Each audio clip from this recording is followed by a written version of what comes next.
I am so pleased to be joined by Elizabeth Wanning. She's the co-founder of the Change Movement, which is a Christian organization based in California that works with people who are seeking to leave the homosexual lifestyle or who are struggling with same-sex attraction.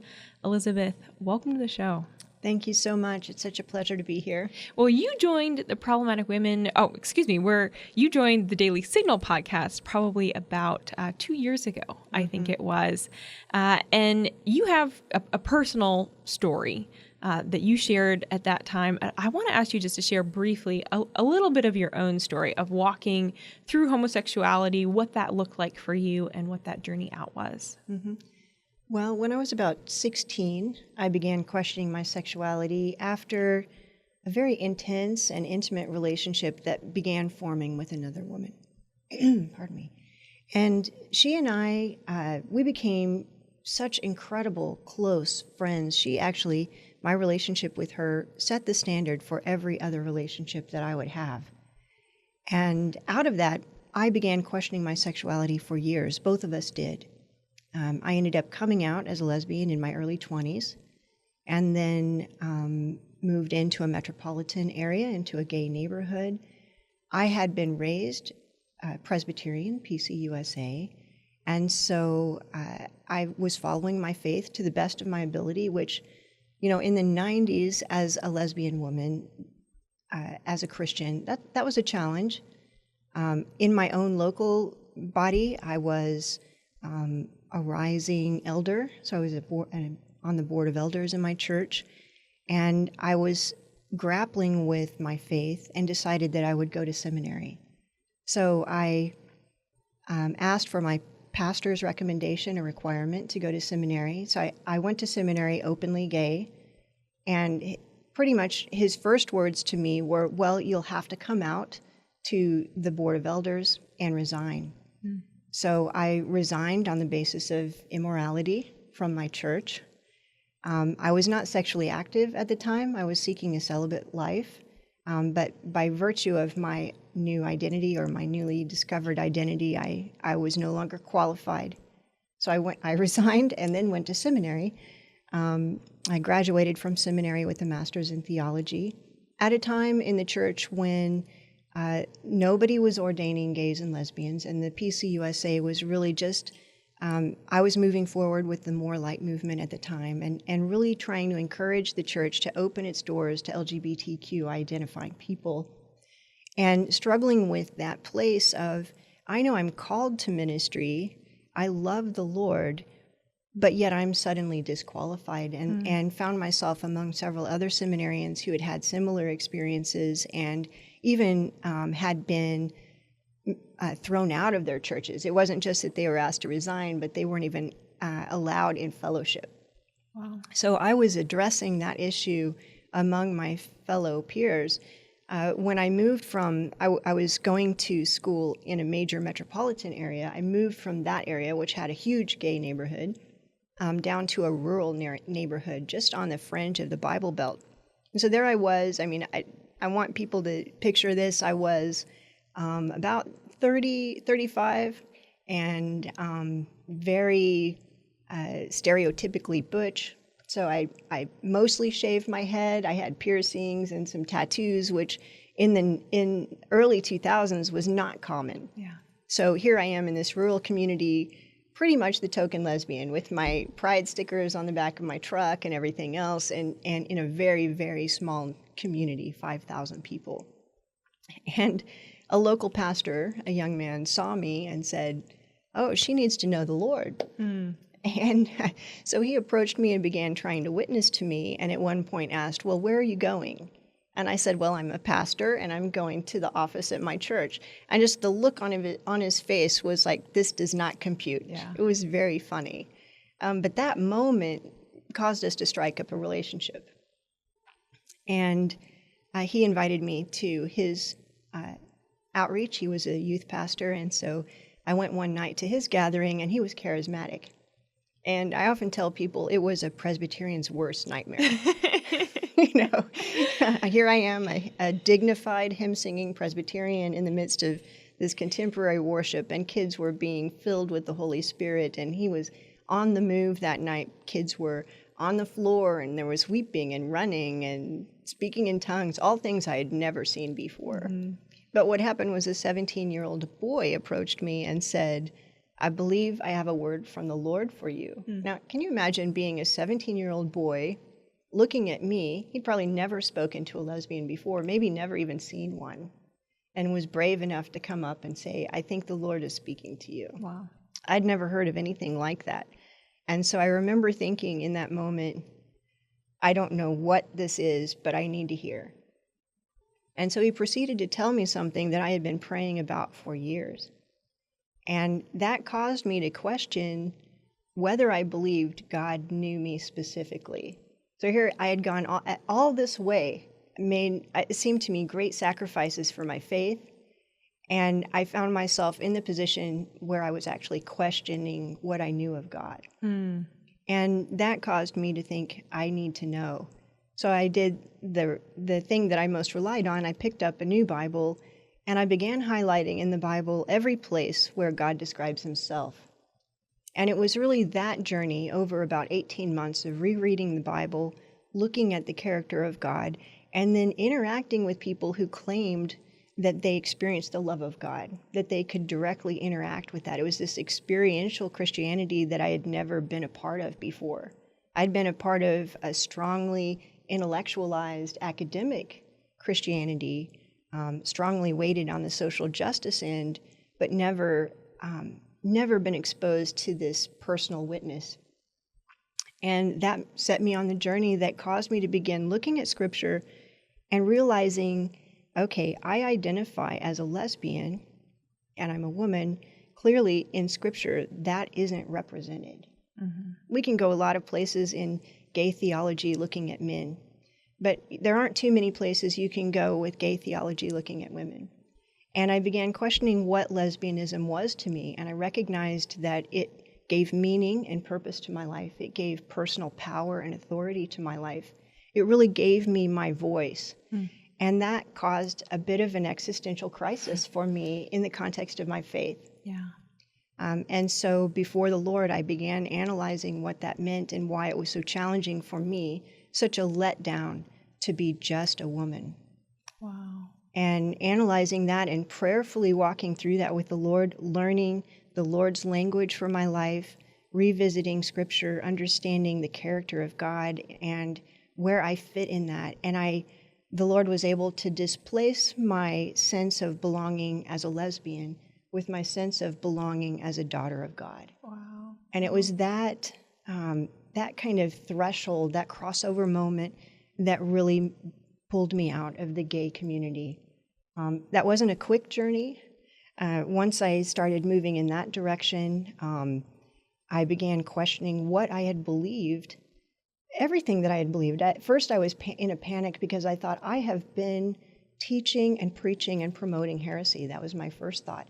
And so in that panic of fearful, really, before the Lord, I did some hard separation from the gay community and from my community where I had been before, burn a lot of bridges in that as I was leaving that. But in the process, began to see there was much more to my life, so much more to this story. And over the next 15 years then, was able in the context of my faith to analyze my childhood, to understand how lesbianism really entered into my life, what was the sexual attraction, what were the roots of that, what I had come to believe, why I needed it. And then I'm married to my husband. We've been married for 16, going on 17 years this year. And today I'm a pastor. I'm a pastor at a large church in Northern California and co-lead the Changed Movement as well as Equipped to Love, which focuses on this dialogue that we're having, what is the LGBTQ experience in the context of our faith, and what is possible for someone who experiences that in the context of their faith, as well as making a safe space for people who experience same-sex attraction or gender confusion to follow their faith, because increasingly that space is getting narrower and narrower. Like one of the questions I find myself asking is, Do you believe that LGBTQ identifying people should be allowed to follow their faith wholeheartedly, even if the implication is that they leave that identity behind? And more people are saying no. Wow. So talk a little bit, just a little bit more about what you all do through the change movement and how you really journey with people, because increasingly I think we're seeing more and more people say, yeah, this is something I struggle with, or, be drawn into the LGBTQ lifestyle. You can't escape it in society now. It's very prevalent. So how do you all kind of enter that space and really journey with people in a loving way? Well, let me tell you a little bit about Changed. So Ken Williams and I, the other founder, we were minding our own business, being pastors in a church, leading Equipped to Love, when California raised some legislation that would have been a consumer fraud bill that essentially said, we know sexual orientation can't change. So any suggestion that it can be, any service or any resource that is sold in the state is fraud and should be banned. And so that would have meant, so Ken just published his first book. That would have meant he could not sell it. A person could not buy it in the state of California. So we saw this as a really dramatic limitation on free speech and religious liberty. And so we began getting involved at the Capitol, just sharing our stories and testifying in committee hearings and other things. And out of that, we recognized that nobody believed us. Really? Yet we knew hundreds of people at the time. We had lots of friends. And so we thought, well, what can we do? And Ken said, I think we need a book.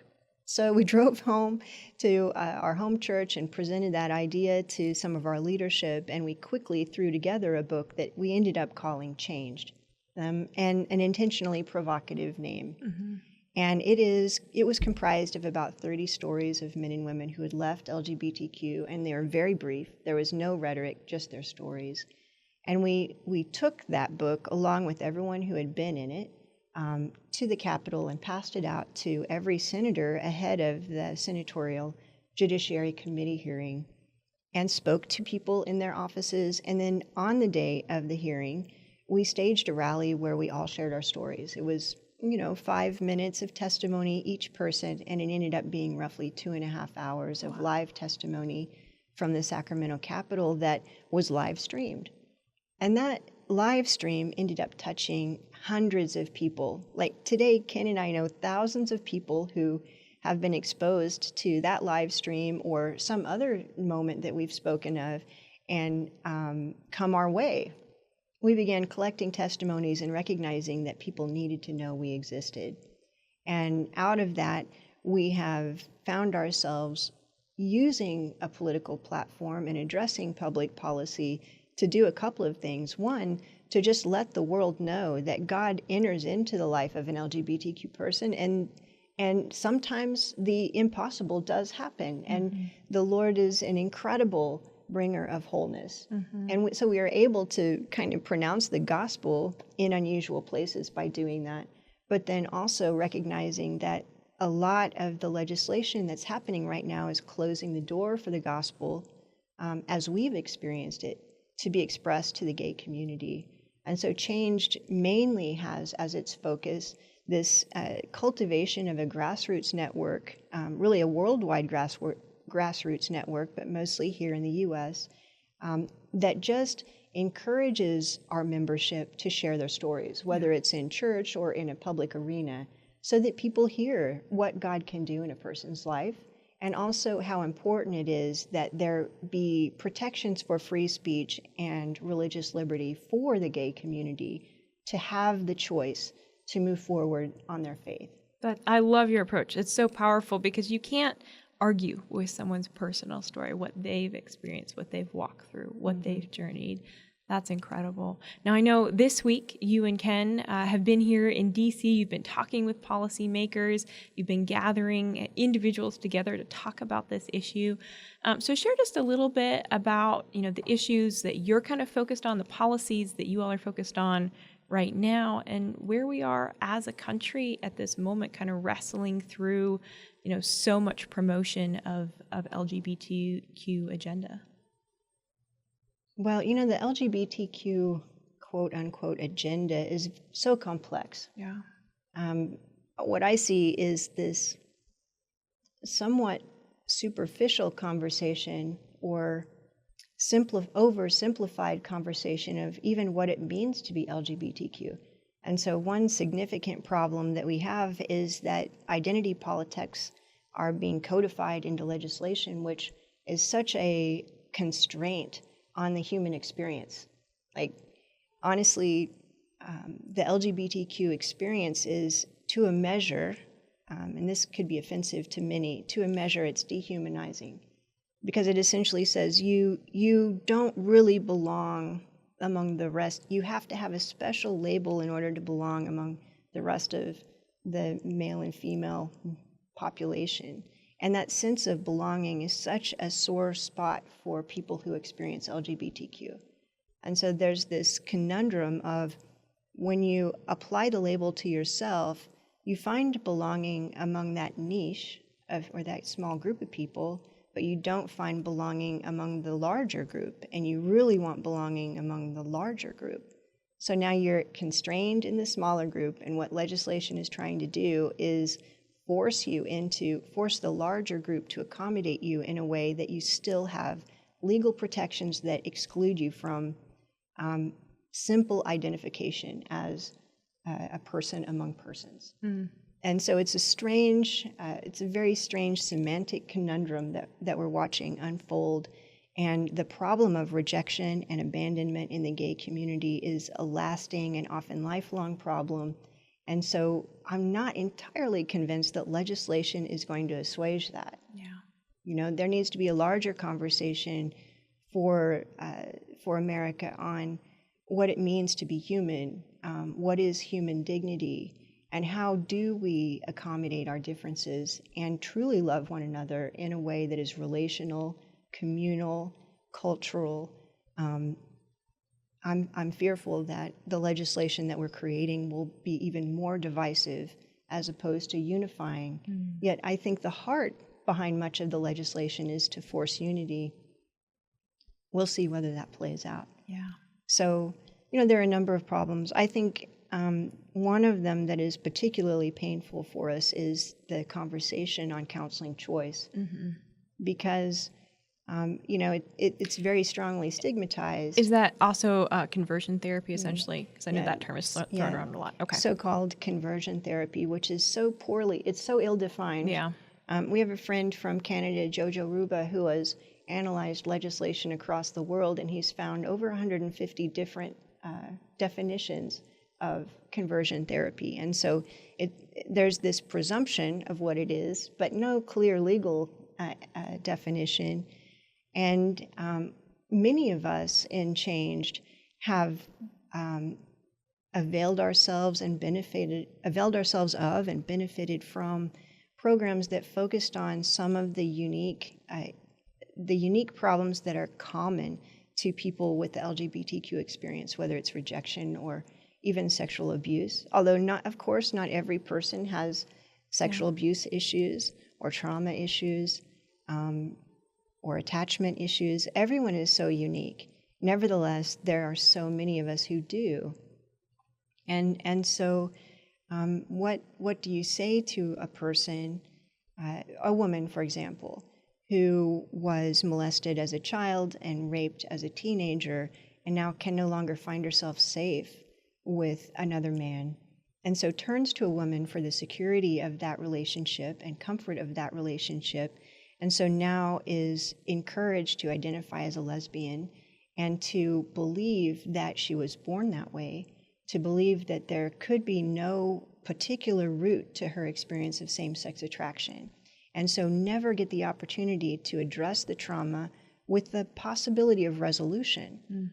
That is not going to be that. It doesn't help her. That's not encouraged. So you can maybe talk about the trauma, but when you resolve a trauma like that, if your natural disposition would be towards opposite sex, saying that that's impossible or that now that's incongruent with your identity traps you then in that trauma for a life.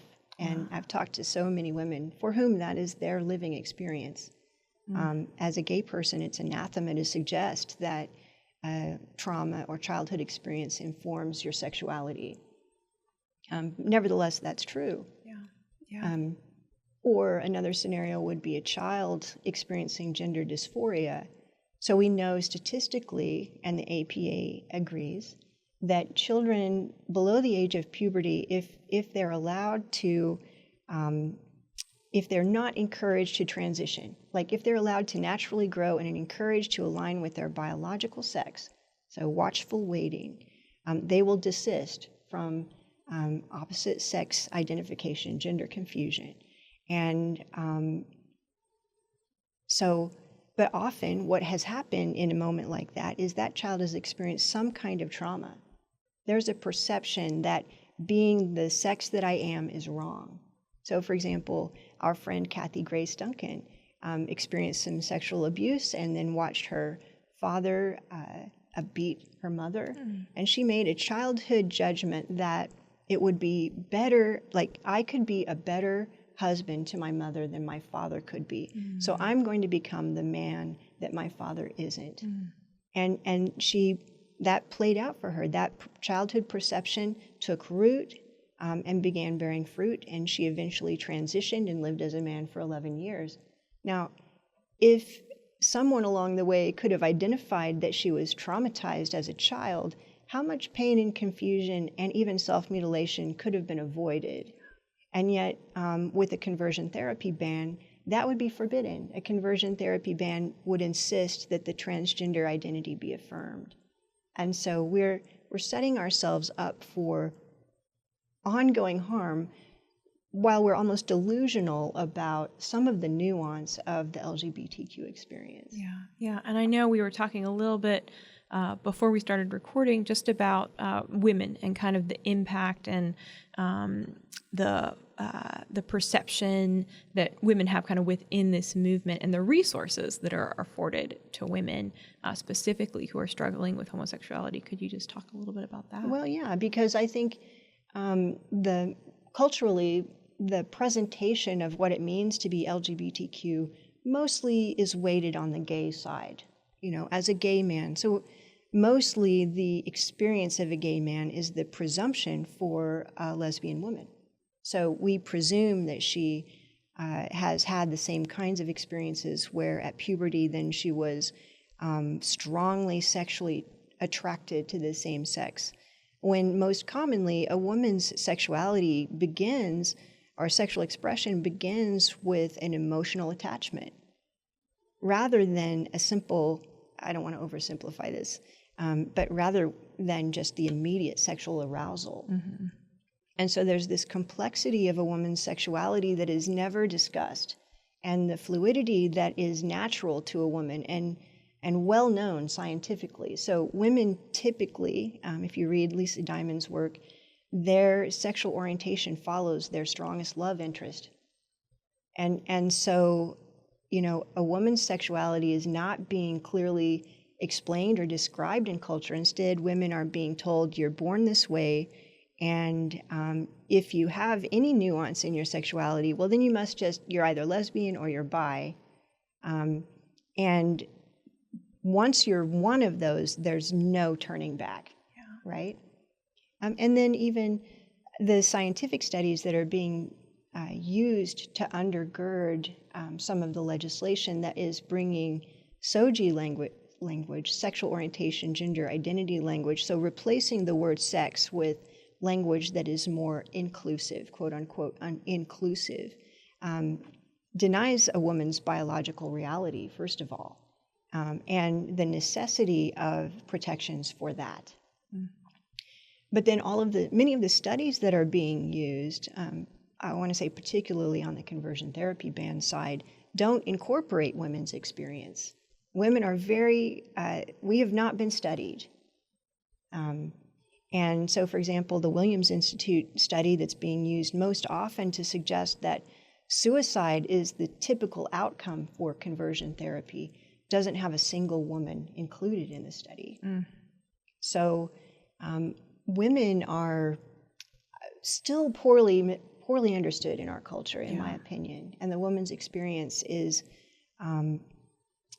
no one is acknowledging that particularly the transgender movement and much of culture's embrace of LGBT is also it also has this vein of misogyny peppered throughout. Share with us a little bit about the resources that you all offer, and for anyone listening who's either thinking, okay, well, this is something I struggle with, I want help, I want resources, or maybe I have a son or a daughter or a niece or a nephew, how can they tap into what you all offer? Well, Changed, as I said, is a network of a bunch of people. And, many of us, particularly if you have dropped that identity and moved on into, like me, marrying an opposite sex spouse, that knowledge, that wisdom, that compassion and understanding is a resource. And so many of us disciple other people. And so Changed, is kind of, as I said, a network of all these different people, many of which are pastors, many of which lead their own ministries. And so we do our best to plug people into those ministries via our website and represent the membership of our website and direct people regionally to those. The Changed Movement website itself has a listing of many of our favorite resources. And we're collecting those because you can't just go to Amazon to get many of these resources anymore. They're being censored. And so we're trying to make sure that we have a listing of all the available resources and then taking people to typically to the individual's website. Like Joe Dallas's resources are listed on our website, and you can go to him to get the books that he's written. And so Changed doesn't particularly offer any services, like we're not doing any counseling under the umbrella of Changed. Instead, we're availing ourselves of the witness of the membership. That's excellent. So critical, so important. Elizabeth, thank you for your time. Awesome. We really appreciate the work that you're doing. Thank you so much.